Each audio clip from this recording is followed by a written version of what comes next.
Nah, I got something to prove and I ain't never gonna give up. Plenty of juice and I ain't never gonna waste it. Something to do and I ain't never wanna quit it. So come on, get a little bit, I know you wanna play with it. Coming to you from Studio Iguana Monk down in the Big Dirty, it's the Twisted Pop Podcast, where we explore what it means to be a working artist living in the real world. Please welcome your hosts, Larry Lines and Troy Wingstop.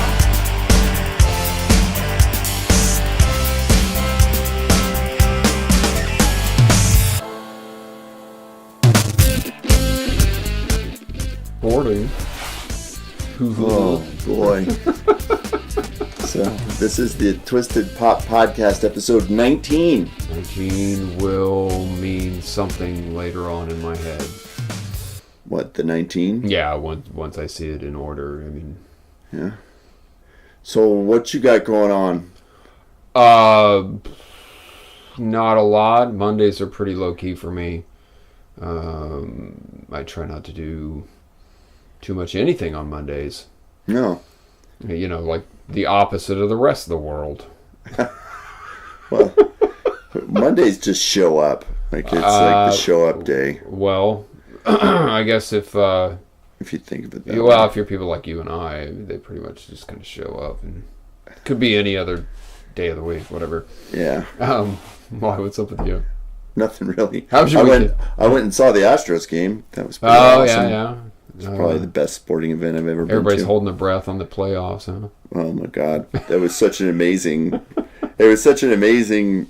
Phenomenon, spectacle to see. Yeah. The way that game ended, just like a walk off in the last inning. Yeah, and the place erupted. It was like ridiculous. Like you see something like that on TV a lot of the time, and you go, "Wow, that's pretty amazing." But this was like, every season ticket holder that got season tickets when they were, for the last 30, 40 years, and they're all been sitting in those same seats or whatever. They had season tickets during the Astrodome days, and they wouldn't leave. I didn't want to stand there with Lucy on the way out. Yeah. Because there's 30,000 people get up to leave at the same time. And so we were sitting there, and there were so many people that just didn't want to leave. It was funny. Anyway, it's weird. Sports are weird. Did she have fun? Oh my God, yeah. Yeah, we had a lot of fun. Right it was funny. Get a $18 beer and no beer. $12 bag of peanuts. Ice cream in a helmet. Oh, ice cream in a helmet. Gross. Ice cream in a helmet. Oh. Bad French fries. Disgusting. This is turning into an open mic poem. It is. Ice cream in a helmet. Bad French fries. Disgusting. Bad French fries never leaves.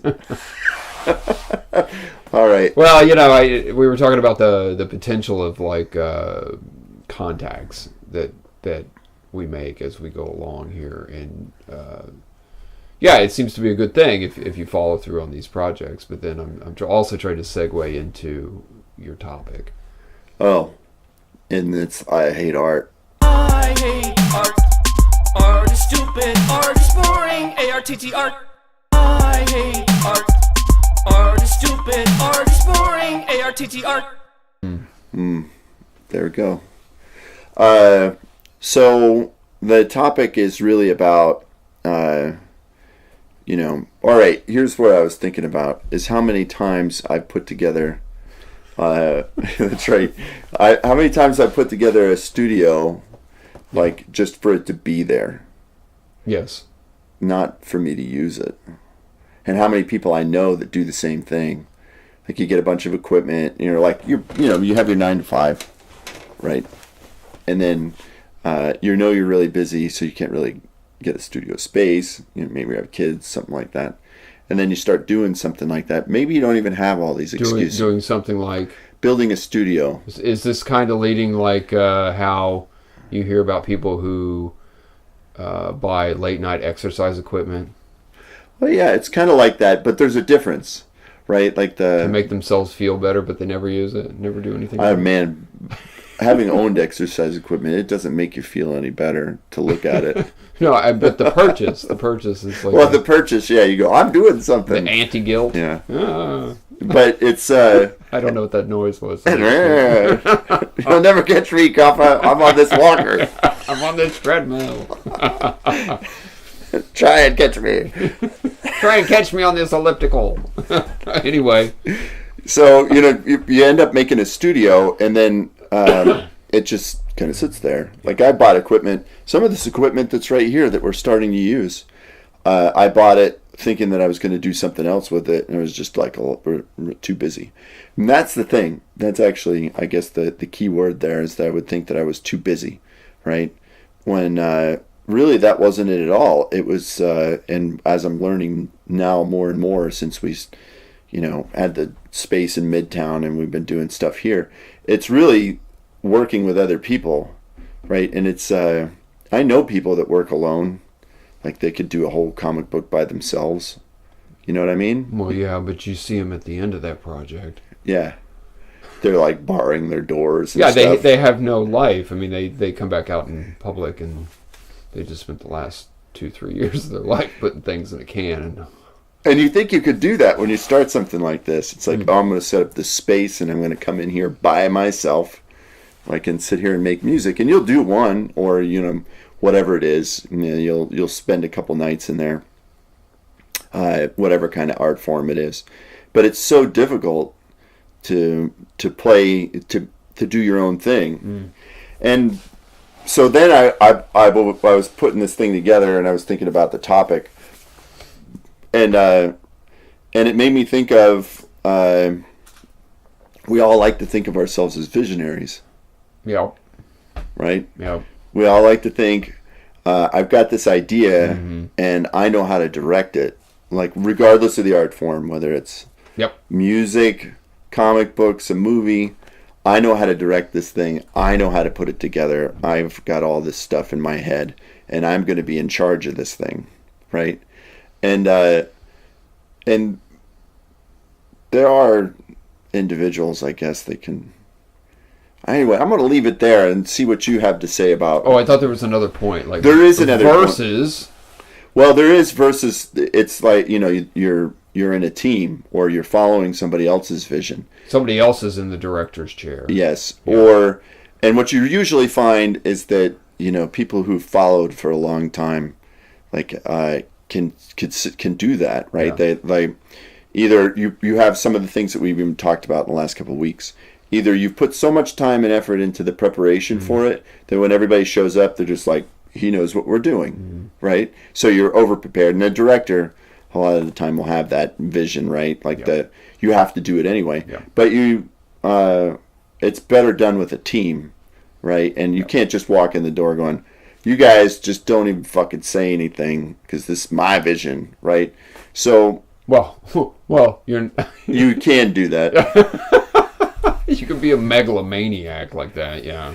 Yeah, and you just walk in and you piss everybody off and they leave and they don't care how much you're paying them if you are, which most of the time you can't. Right. So you have to be just good to work with. Right. And somehow you have to sell your vision. Yeah. And selling the vision means that you have to sell the vision of the group. Yeah. And somehow, put into, into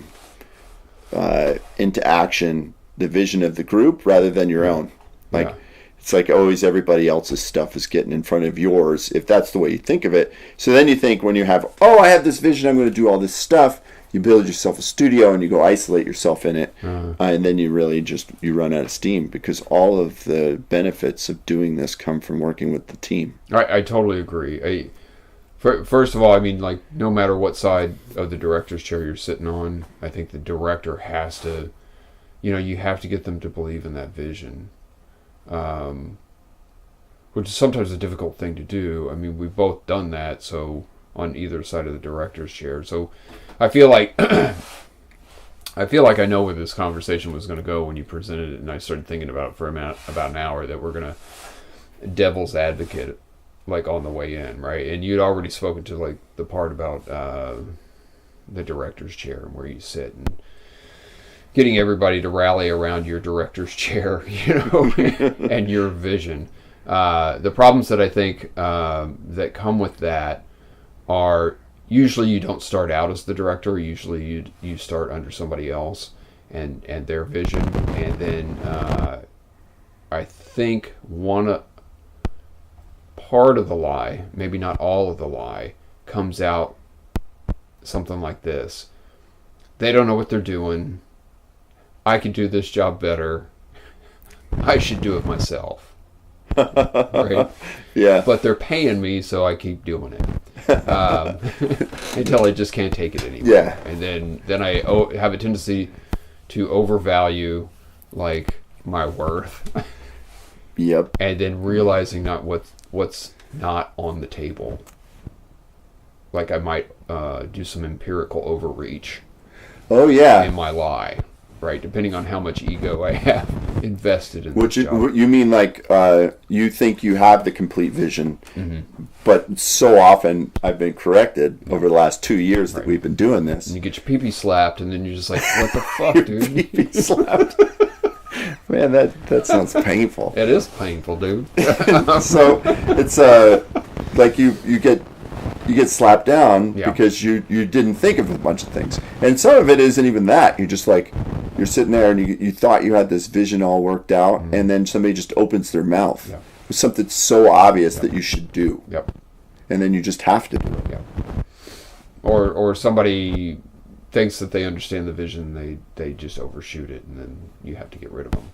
I mean, that's kind of how that goes. I've got a ton of examples, like in the last 3 years, of like this problem alone. Where you have people on the team who overreach the vision, like they're like, Yeah. I understand the vision better than you do. Yeah. Or I understand what I can snatch out of this more than you. And some people are just snatching. Yeah. I mean, I've done that when I was young, and snatched, and then you see where other people are snatching. What do you mean by snatching? They thought that they could do some kind of power play where there is no power play, and they There's no board here. no, and cause a lot of drama because they think that they have some kind of power play to get where there was no power play to get. I'm trying to talk in abstract so that I don't give. Yeah, I know specific exactly. people, I know what you mean. Like, and I think that it's pretty apparent. but, yeah. It's because people will come into a thing and they create drama and politics where there were none, and it's just sort of human nature to get there, and you have to battle. You know, I battle myself all the time. Right. Like I'm not immune, and I've done it several times throughout several careers. Right. Where I create drama in politics where there are none, and it's very difficult to admit you're doing that in the middle of it. Yeah. It's in fact you usually are so you're so tied to your vision, you're so married to the Like the blind yeah. or So something, that people say stuff and you just can't see it, Yeah. and you can as I've gotten older, you see younger people do it. Right. And it's so obvious to you with younger people, Right. like and then you're like, oh, and then you talk them through the cycle a couple times, and they come back to the same resentment, Yeah. and you're like, oh, they're never going to see it, Yeah. and then you had just like, oh, well, I give up. Yeah. Wait, and it's not even a give up; it's just like, well, they'll see it or they won't, Right. Because it's just a waste of time to spend so much time on that. Right. But you end up like if you're doing an art project where no one's getting paid. And time is like so precious, like you're just, it becomes even more of a deal. Yeah. And if you're getting paid, it's even worse, Yeah. because now you're like, oh my God, you could screw this up, and we're getting paid, Yeah. and it's like we're getting paid for art, something that we wanted to do, Yeah. and you're going to screw this up because you can't. Yeah. Yeah. That's a hard thing, and I've built whole relationships around like some kind of like art vision, and built it on lies. Yeah. That because I sold the idea and they sold it back to me, but that wasn't what they had planned. Oh, yeah, I see what you're saying. And so that's kind of baffling to me, and it's heartbreaking is what it is. In fact, it reminded me of Mark No. Thorgeson's talk of the heartbreak and like being able to get there, and then but selling somebody else and they selling it back is kind of a double heartbreak. where if you just went and if you just went off like Mark described and built like a whole show for yourself and panicked for the last 3 days to get your show done. It's just you. I mean, that's one thing. Yep. But then knowing how a team works and how when it does work, it works well. I think it's a rare opportunity to have experiences like that and be able to pull these projects off and being able to pull these visions off. I'm trying to pull it back around to where I think you're kind of going, as opposed to this bleak part of there was some place that you were going with that, because in every shouldn't say every industry that I worked in, because I worked in too many, and some of them I didn't stay long enough for to work in a team that worked. But when you're working on a team at all, right? And I'm even some of the stuff I was just talking about the Astros, right? They're in playoffs. When you're on a winning team, mm-hmm. and when you're on a losing team, mm-hmm. and sometimes you have to stick with the losing team because it's your paycheck and it's right. your way to stay in that right. career. And you're like, oh well, this is a losing team. Yeah. This is, and no matter what you do, no matter what positive attitude you have about it, it's not going anywhere. But when things are clicking, right, when the team is working together well, that's incredibly obvious. It's such a mm-hmm. and it's such a good feeling, yeah. because you're just that everybody's doing their job. Yeah. And you don't have to worry about them dropping the ball, and Yeah. And people make mistakes, but they everybody fesses up to them really quickly, yeah. and you get jobs done. People stay late because they want to, because they feel good. Yeah. But the moment you get into that, one person can come and screw the whole thing up. Yeah. Both scenarios are really amazing. They are, actually. If you took something away from a losing team and you were able to make it into a couple of winning projects, that's incredible. And I think you have to have some defeat stories, some losing stories, some losing teams before you understand I could be running this a lot better. Yeah. than it's running. Yeah, and every project, actually the ones that are more spectacular either direction, you learn a lot more from. Like you learn a lot more about if you're winning spectacularly, then you learn a lot from that. If you lose spectacularly, you learn a lot from that. But the ones that are sort of like in the middle, it's like, yeah, we finished it. Like you hardly remember them. Yeah. And they're good because they keep you busy, and they get, your craft continues to improve and right. stuff like that. Right. But like the ones that lose spectacularly, like you can just sort of stand back and watch and just go, wow. Well, look at that thing burn. And then there's other things too where you end up in paid projects where the wrong person is in charge. They just have money, or it's the person with money or people with money put them in charge. Yeah. And then that's, the vision is crap. Yeah. And then you can't really get anywhere with it. Well, I think either one of those scenarios is in danger of wrecking a good vision. Like you could come in with a really good vision and just underestimate your ability to fuck it up. Oh my God, that's so true. That's really funny, because I could think of probably a couple dozen examples of teams that I've been on where we brought in somebody, not midway through the project, yeah. but we'd already started, and we knew that we were hiring some badasses at that point, because yeah. we're pulling in people that were really good, and they're like, oh, this sounds like a good project, I want to do this. They had a lot of experience, and then they come in and they just fuck up something stupidly, completely annihilate. I even code bases. I've had people screw up on their first day and then have to spend the whole week fixing it. Yeah. Oh, and then there was a guy who deleted a whole customer's database. Oh, that was awesome. All of their production I've data. done that. Have you done that? I got hired the first day and basically conned my way into the job. Oh man, I've done this too. And they literally hired me for 3.5 hours, came in and saw what I was doing. I was just completely fucking everything up. And they're just like, yeah, this is going to work. Get out of here. So you fucked it up and they fired you. Yeah, same day. That's awesome. Talk my way into a job, and then like within 3 hours, they were like, "Get the hell out of here." Me and Daryl used to talk ourselves into construction projects and then show up with rinky-dink broken tools. Maybe we did that too. But somehow we BS'd our way into finishing them. Yeah. Me and Daryl would go, "Yep, we're out of here." Yeah. Where I thought you wanted to go with this was, should you believe in someone else's dream versus like starting your own?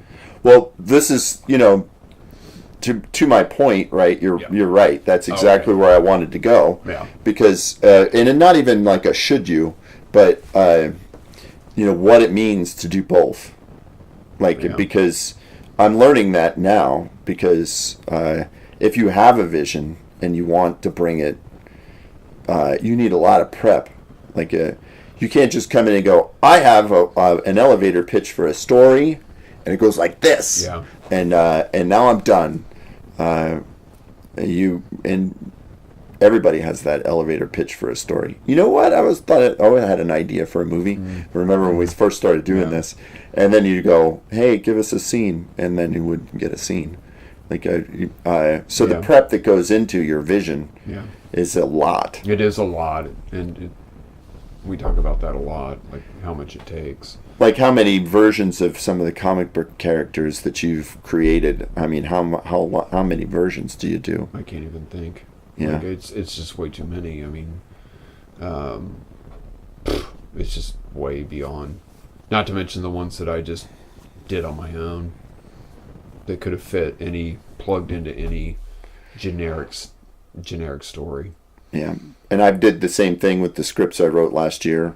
Like I wrote some of those scenes like 10, 15 times, and now I can't even remember what they were. I've gotten gigs out of it, and I've gotten nice, cool series of like fine art stuff out of all that stuff. But like, just for doing it. I mean, there's something to say about just doing something, and then just doing something and leaving it in your closet. No. And I think that's the problem with going with visionaries that go off and hide in their studio and you don't see them for a whole year or whatever, and then come out and go, hey, look at this, and wonder why they're not connected to. Yeah, it's interesting. I didn't really think about like what Mark Thorgersson's story. Yeah. When he's he put that show together and it burned him out. Yeah.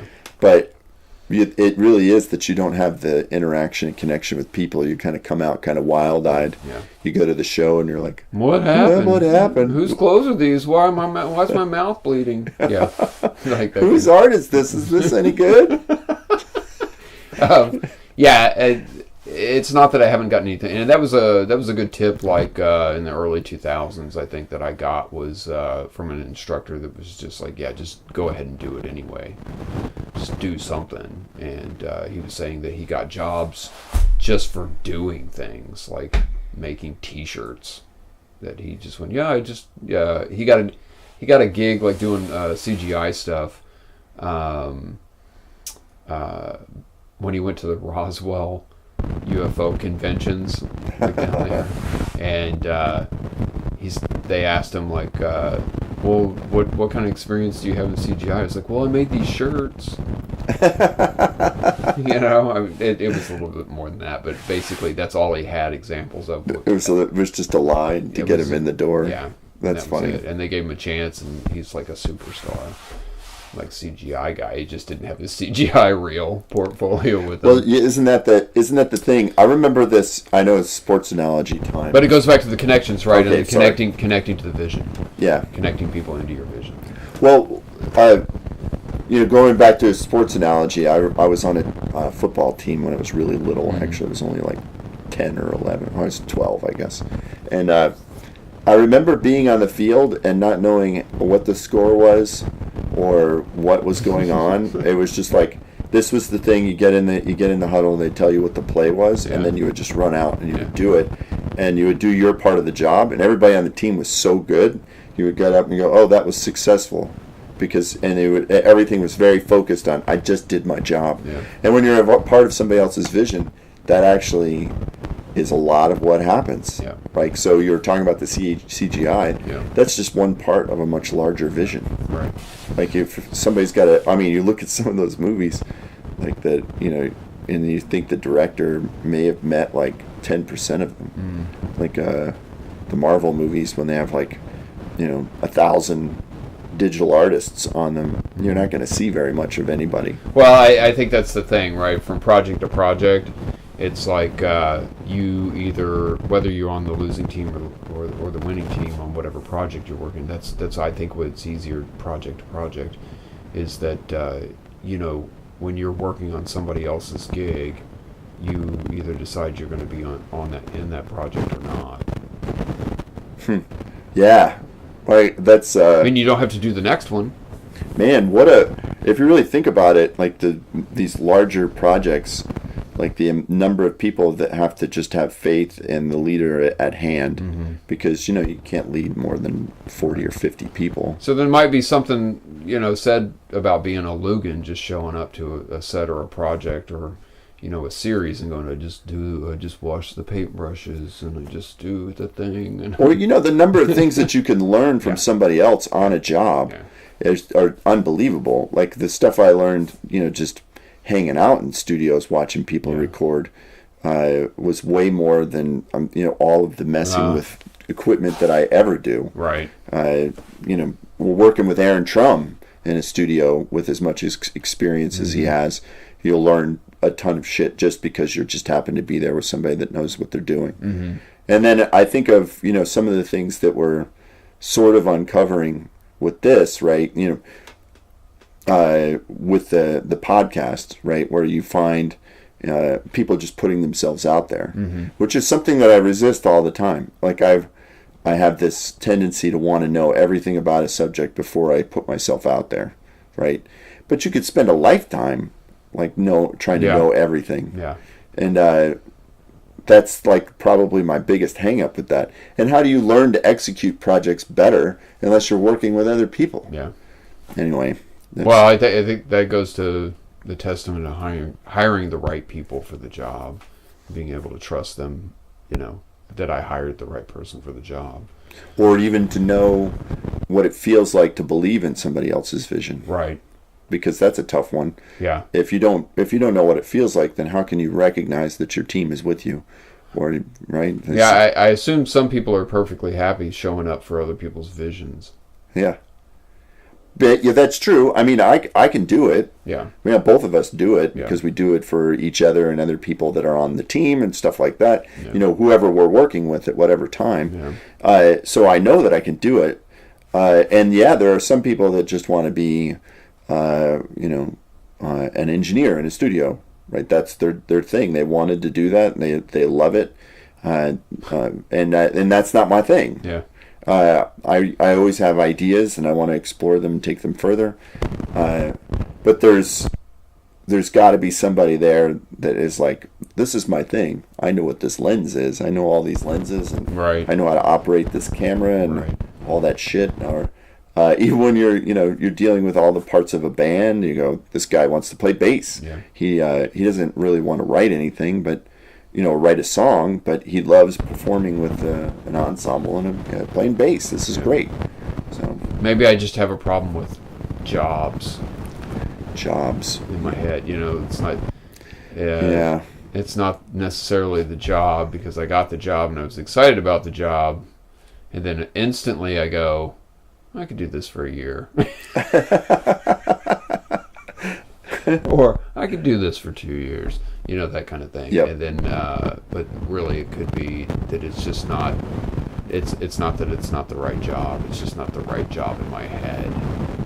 So that could be, one of the barriers that stops us, like, in that process of, like, being able to work for other people's visions for too long. That's why I think project to project, it might be better for people who don't have the right job in their head. That's right. Like, I can't think of something that I want to do for the rest of my life. Production art really showed me that from project to project, is that, Well, you can show up on any project, right? Like that's a lot of what software was for me. It's like, how interested am I in this project? Yeah. Is it a startup? Is it interesting? What do you actually do? And then we'll restart that. Yeah, restart that. What do you actually do? What do you actually do? Like with when you're project to project, the software, you come in and you look at it and you go, I could do this.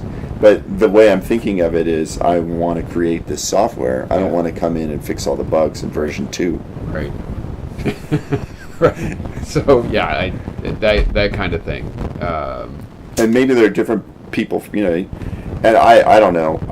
Project to project is probably the way that it works. Yeah, well, I mean, for some people just need a job, I think, but and know what to do, that they only have to handle so much equipment. I mean, they'll always give you more at a job, but project to project, what seems to be is that production artists go where the money is, but just because that job paid more doesn't mean that you want to put up with that bullshit. You know what I'm saying? I mean, it's the same thing with any project to project, no matter what field I think you're in, that you go, I'll just go over there for that money. And well, there's that, like, but I don't want then this there's money. like the actual project itself, right? Like you go, okay, though the vision has already been cemented, and now I'm hiring production artists. That's like a different thing from the, what exactly are we going to do? Or, wow, I had this idea, I'm going to figure out what it is. And there's got to be a lot of compromise on the way. But when you're building that studio and you're putting yourself into it and you say, I'm going to come out in 2 years with a product, that's because like you think you have a vision that doesn't need to be compromised. Like you're like, I have the whole thing and I'm going to come in here and I'm going to put it out. And we brought up Mark a couple times. He drove himself crazy doing something like that. And it's easy to do because you're just kind of in your own echo chamber. I think I just did it over the last 3-4 years. Like I built something that I thought was going to be, a particular dream. Oh, yeah. And now I'm selling it all. Oh yeah. Everything in the studio's going. Like all the equipment. All the heavy equipment. It's got to go.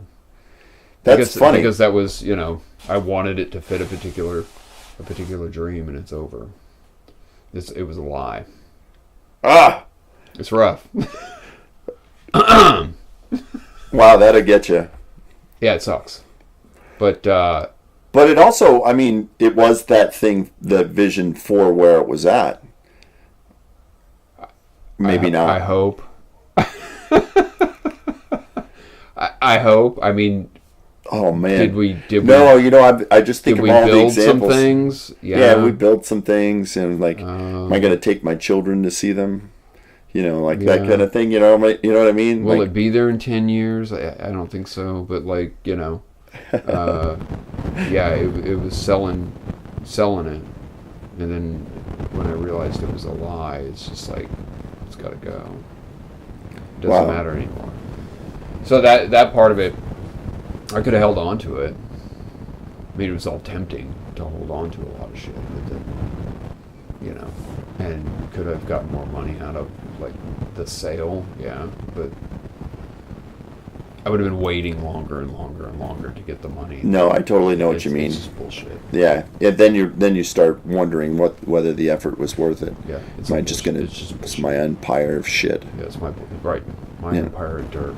Yeah. You can totally get there. You go, oh, I could sell this for a little bit more, and then you've expended so much of your own time, which is way more valuable. But yeah, I understand. Yeah, I mean, what are you gonna do? Yeah, I mean, I've seen this. You've seen this several times with. Yeah, reminds me of a line like when in No Country for Old Men, when he goes to see his uncle. He's like, what would you have done if they let that guy out who shot you? I don't know. It's like, what do you mean you don't know? I'm paraphrasing. It's like, I don't know, man. It's like, you get at a point where if you don't get a tourniquet on that, you just let your whole fucking life slip away. Oh, yeah. It tore me up. I mean, like, the idea, like, tore me up. Like, but you gotta get a tourniquet on that. And as soon as I did, like, the blinders kind of came off for, like, other avenues of, like, what was possible. Are they better avenues? I don't know, because I haven't finished my life, but anyway. No, that totally makes sense. Like in this, I mean, That's the same idea. Yeah. Like, I wouldn't even have connected the dots there. I was thinking of me putting together audio equipment for a music studio. Yeah. But I can totally see the parallel with what you're saying. Like, you built a studio, and most of the equipment was not used on a daily basis. Like, that's just hauling around 500-pound pieces of equipment. I mean, when I need that piece of equipment, it's great. Yeah. It's right there, and I can use it. But Yep. when it's just been sitting around for X amount of years, it's like, dude, you haven't touched that thing. Yep. Oh, okay, well, then you justify, I touched it 3 months ago. Yep. I used it 3 months ago, but then it's like, yeah, but you used it for this. Some of the music equipment that I still own, I've yet to use. Yeah. Like, most of it's little and pretty cheap. The most amazing thing recently is these cameras. Right. Like, I don't know what the hell, man, when you use the hell out of these cameras. Yeah. Like, Use the hell out of them. Yeah. Every lens, every stand. Yeah. This device, of all the music devices Yeah. that I bought, I bought this H5 Zoom thing. Yeah. This is what I've recorded more in the last 6 months than I've recorded in the last 35 years of my life. That's awesome. Yeah. I mean, hours and hours of shit at this Yeah. point. We have, like... You're deleting shit. I'm deleting shit. Like, I used to be, I would, like, record something, I would go, look, here it is, Yeah. put it somewhere. Put this in my archive. Look, it's on this hard drive, let's frame it. Yeah. Yeah. Well, that's an interesting way forward. You know, there is that thing. I listened to an episode of Freakonomics once. Uh-huh. Speaking of podcasts, Yeah. right? Dig it. And they were talking about quitting. Oh, yeah. And I think it was Outliers that one of the things that they were referring to. But he was saying that the economist, I can never remember his name. He was saying something about, like, the value of quitting being that you give yourself another opportunity to try something else. And it may not even be something you have a better aptitude for. It's just that you start better. You start a new thing better, and quitting is really good for you. I don't know whether I just paid attention to starting better since I heard that episode, but I've noticed it in my own life. So maybe that's it. Quitting a vision, man, that's a good one too. Like That's that. interesting. I'll have to go back and listen to that podcast again. It was good. Yeah, I guess because the glasses always have doomsday for me. I always have to take a we'll see kind of attitude, because it's like you can build yourself up to a hype and then go, all right, pump the brakes there. Pump the brakes. That's right. Yeah, don't get too excited. Yeah, there. like in doing this, you open up yourself to another vision, and then you start telling people, they're like, that's fucking great, like, because they saw you come out of this shitty spot, and all I can do is go, well, I have to fucking do it. Yeah. For it to do anything. No, you do it. And it's like, well, I have to do it. I don't know if you know my track record of, like, missing an opportunity to miss an opportunity. So you have to do it. No, that's a funny thing. I don't think we touched much on, like, what that vision means. Like, should I do somebody else's project versus, like, or I don't know if it has to be so black and white. There's a lot of gray in there. It doesn't. Man, maybe we've got a whole I Hate Art segment here on what is a vision. Yeah. Like, what is vision? Yeah. What exactly are you bringing to the table with a vision? Right. What is a team? And it isn't always an individual, because the team can actually walk into it with a vision. Yeah, I think that's kind of where the good spot is right now, is that we built a pretty successful team, and now I have to give them a new vision. Ooh, yeah. So that's yeah. Or at least find one that everybody can motivate toward. Disband the Justice League, because there's no more steam there. But then we got all the bad guys. Recall the Avenger signal out. Like so. All right. Yeah. I didn't think I got enough of that one. Yeah, there you go. Thank you for listening to the Twisted Pop Podcast. For show notes, go to twistedpop.com/podcast. Merchandise at bigmyth.com. That's big-myth.com. In association with nquick.com. Until next time, this is the Twisted Pop Podcast.